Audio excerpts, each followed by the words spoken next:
Born Edmundo Martinez Tostado in 1923 in El Paso, Texas, Don Tosti was born out of wedlock to his 16-year-old mother, Carolina, and Don Ramon Martinez, who left. My father and my mother went out for dinner. He used to be a soldier in Fort Bliss, El Paso, Texas. And my mother was a 15, 16-year-old girl. And they went out for dinner one night, and here I am. Pues si no voy, vengo del paciente, ve, es un lugar que le dicen El Paso, nomás que de allá vienen los pachucos como yo, Me vine aquí a Losca, me vine a parar garra, porque aquí... He studied various musical instruments, and at the age of 9 became a violinist in El Paso Symphony. He went on to create one of the most authentic songs in Mexican-American history. This is the story of Don Tosti, Pachuco Boogie, and his familia. But you know, I would go out looking for music, and somebody told me, well, there's a place in San Francisco called Jack's Record Cellar. So I went over to Jack's, and I started digging through the 78s, and so I find these 78s called Pachuco Boogie, and I'm going, man, this is pretty hip. Este chicano boogie está más loco. Si lo han oído, mano, le puede bailar el boogie. On my label, Our Huli Records, I've been reissuing a lot of vernacular traditions over the years, But I was especially interested in Mexican-American music because nobody else had been doing any re-releasing of earlier historic material. When Chuy got in touch with me saying, this Pachuco stuff has been sort of overlooked, and I said, yes, it sure has. And we thought this was the time to do it. We're talking about, the evolution of generations. So the first generation is really, has the la madre, the raíz, the roots from Mexico. And then from there, people began to glean different influences. Swing was very popular, and and people began to hear these things. They were the popular dance rhythms, and as a result, they began to assimilate those. And people like Don Tosti were very important because they began to find these fusions, and for them, it wasn't copying. It really was this very organic mesh of creating these sounds as a form of expression.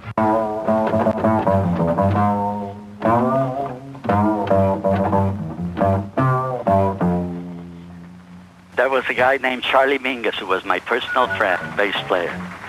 And I don't know if I surpassed him because he was unreachable, but he admired me and he even studied with me. I was a string bassist. And I was working with Jimmy Dorsey then, who was my best friend when I married my Mexican wife.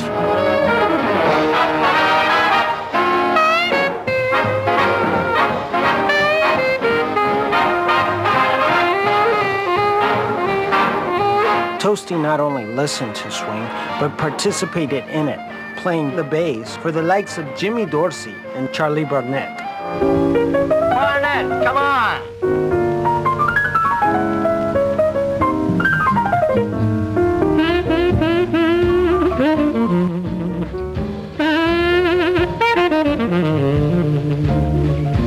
What happened in 1948, the summer of 48, I was working with Les Brown. And we came to do a concert at University of California at Berkeley. My desire and my dream had been to meet my father, whom I had never met. And I got on the phone and I did research and I finally found him. They were soon united, and Tosti met the whole new family of brothers and sisters. When he met his father, 27 years later, his father tells him, hey, you have to write your own music and have your own band. I was a very successful jazz musician and orchestrator.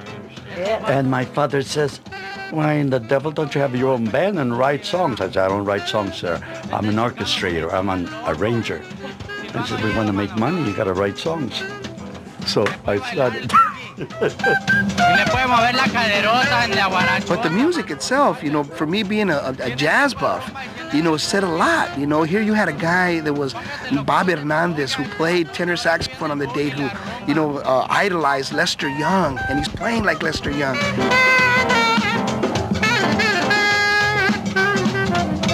You got Raul Diaz, who's scatting, and doing, some great bebop riffs.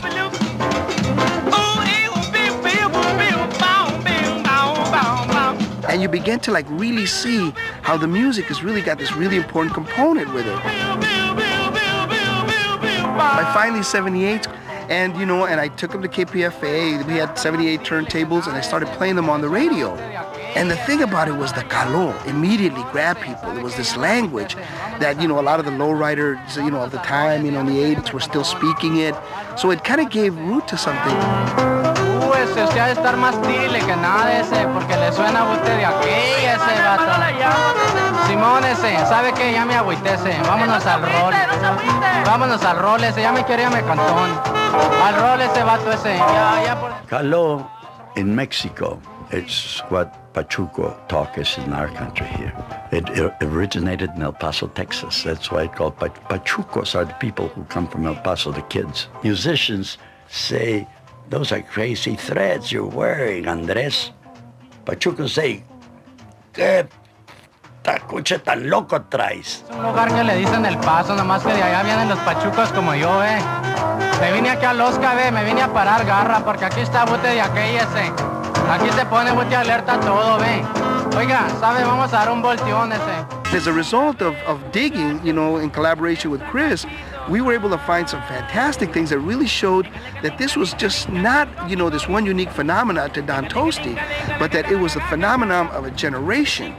And I really do believe that this is the missing link, between basically what was the rural music of those madrugadores, which was basically acoustic guitar music, and what would come with Richie Valens and Chicano rock and roll of the 1950s. Pachuco Boogie is the missing link and the direct step to that evolution. I hope people will enjoy it not as just as nostalgia, but as history, as part of the living history of Mexican American music. Tosti went on to write over 2,000 songs. He also became a television pioneer, broadcasting his own show for several years in the early 1950s. He lives in Palm Springs, where he is compiling his own anthology of his Pachuco songs. No, toda la cervecita. No, ya todo el vinito. What makes a composer write love songs? The girls, right? I wanted to make money to entertain more girls. So